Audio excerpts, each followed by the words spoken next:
Women's Rugby Pod post Ireland against the Black Ferns. Anna Caplice is here. 40 points to nil, Anna. Your initial emotions, because you said they're going to go for it. It's been landmark moments in Irish sport. How deflated are you? I suppose deflated is a good word to use. And you know what? We were under no illusions. There was always the belief that, something could happen, something could click, but also with the strength of the Black Ferns squad and how they've been performing, in this tournament so far and in the lead up to it, it was never going to be easy. The one thing that is just really frustrating is the zero. Yeah, that's I totally the biggest thing. That's really disappointing. Yeah. And it kind of reminded me of Three Little Piggies and There's a Concrete House, because they were so close on many occasions. But in this game, as this tournament progresses now into the quarterfinals, you've got to take those chances. Oh, 100%. And it's something they'll watch back and be like, sugar it, why didn't we get the messaging that the space was here, just to go a bit quicker. They were too slow. I think the fear maybe was that if you try and pick and go quick, a team like the Black Ferns can just turn you over if you even get isolated for a second or even half a second. So they were maybe a bit reserved and a little bit nervous. And it wasn't there for the first kind of 5-10 minutes. Ireland seemed to be started really well.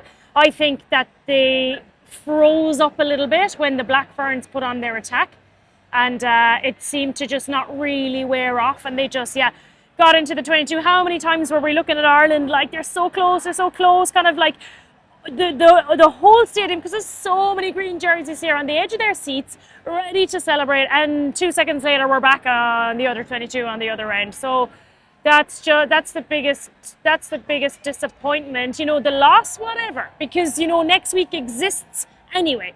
So that's something they're going to have to figure out, and the depth and the niggles are a little cause for concern as well.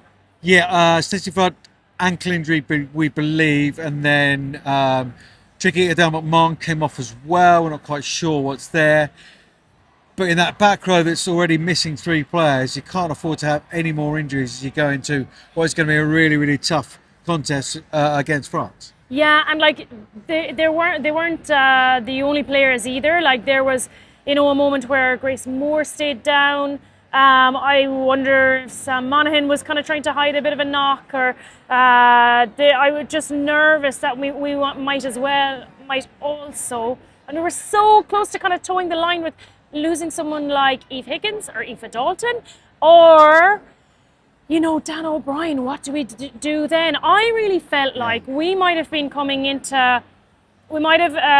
kind of swept aside this whole, we've been building this down a platform for a while now. It seemed as if kind of against Japan, maybe slightly against Spain, they were kind of looking at a little bit of variety away from Dana, and maybe that's what they were going to show in this Black Ferns game, some kind of much more variety, but the variety disappeared. They went back to Dana. The Black Ferns had her marked, and then they were out of answers. And just when that happens, the forwards, and you could see them trying to do it almost individually at times, just coming onto the ball a little bit faster and just getting a bit of momentum forward. But we were so static in attack, which was just the easiest thing to defend, and the Black Ferns were enjoying defending. So we're very quick to commend the Black Ferns, but it wasn't a good day for Ireland either. Yeah, I take your point. The Black Ferns have chosen a pack, workmanlike, dogged, as you say, physical, but they got their tactics right, haven't they? Because any kick down O'Brien, apart from the Amy Lee Costigan chance and a bounce of the ball, and you got 5-7 points, but they worked that kicking game out. They kept players back. Georgia Miller was out on the wing quite a lot, so that tactically the Black Ferns are really, really growing in this competition.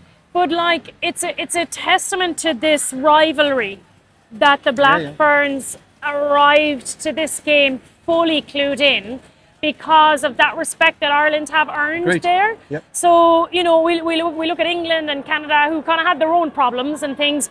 We didn't see a bit of that from the Black Ferns, because they had to get it right there today, like to silence any doubt that this is a rivalry that, you know, will continue. And now they've evened, you know, 2-2 the 50-50 win rate against Record, Ireland. yeah, You know, yeah. that's annoying for them. They don't.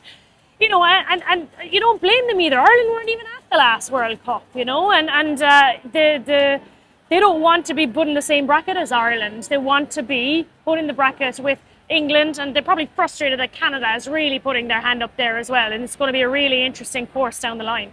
Oh, look, I mean, so much to talk about. We don't have too much time, but you've mentioned those other teams, so I'll go straight to that question I was thinking about. Was out of those four teams, those top four teams, you probably not watched France, but okay, let's say top three then: England, Canada, Black Ferns.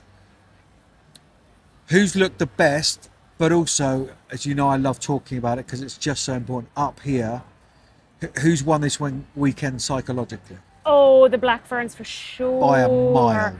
For sure. They will enjoy their ice bath more than the others. Or hate it more because you're less distracted. Like, you know, when you go into an ice bath, Yeah. if you can kind of calm your mind and just breathe through it. But like, if I was an English player, I wouldn't be feeling like calm there. You know, I'd be worried for my spot. A lot of them, because that's what you're going for. You know, that's what these teams are looking for in these pool games, is to use it to nail their jersey down for the knockout stages. And like, there's a few headaches now for John Mitchell going into the knockout rounds.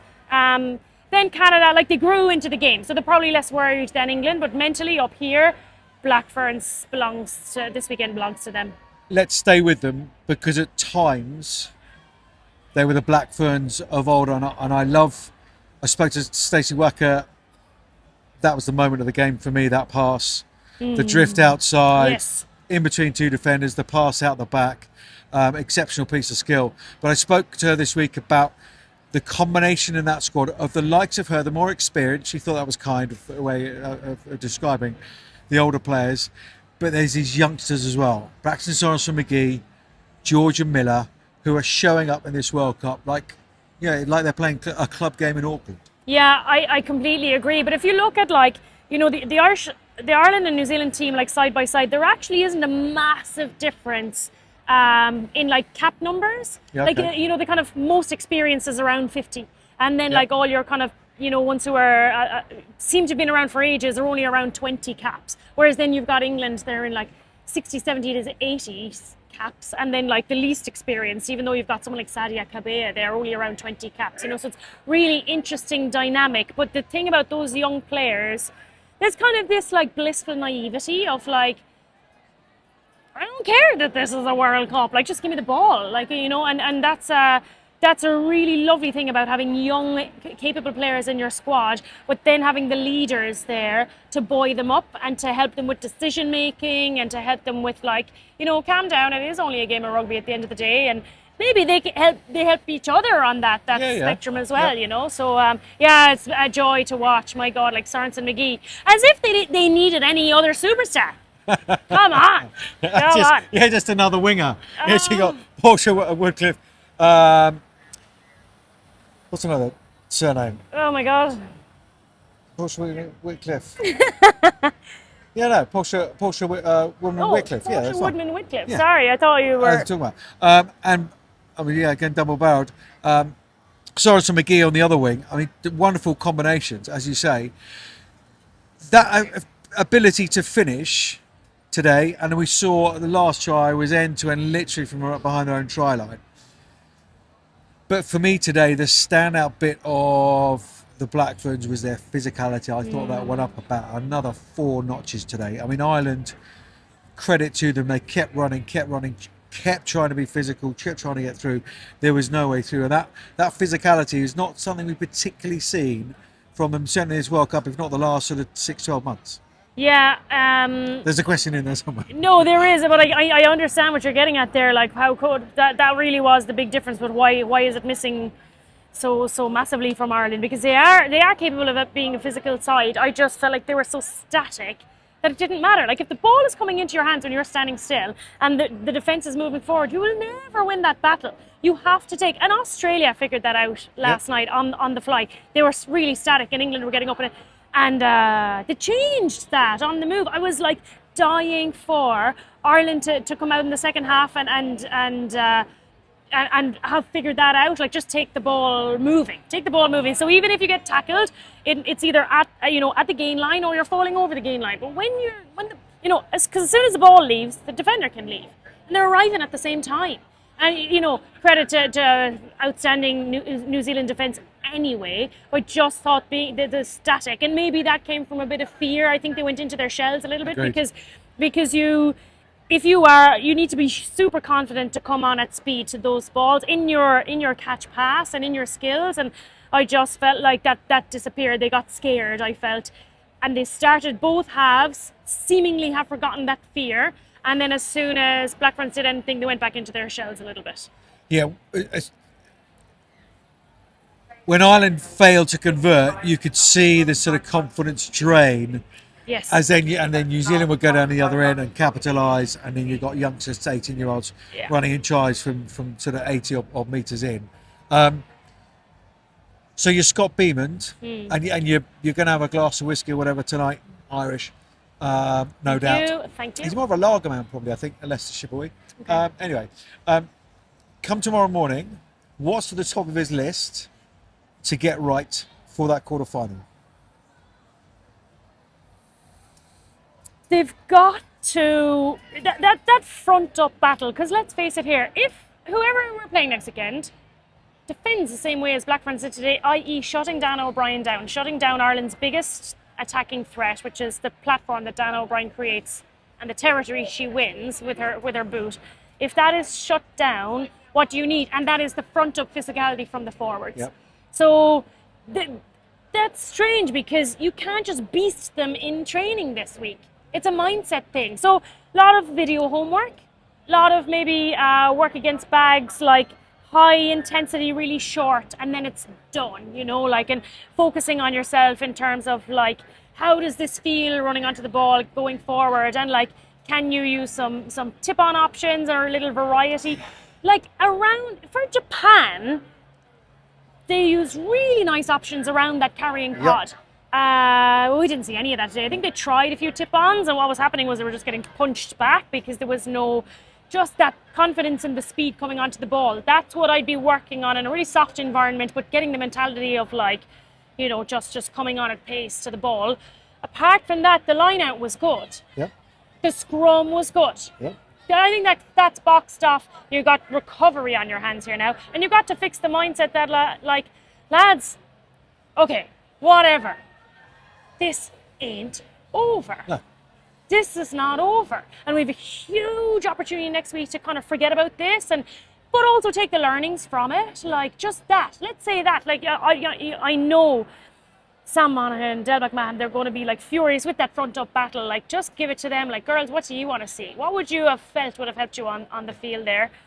And that's that go forward ball would just be, could have changed the flow of the game today, whether they were converting it or not.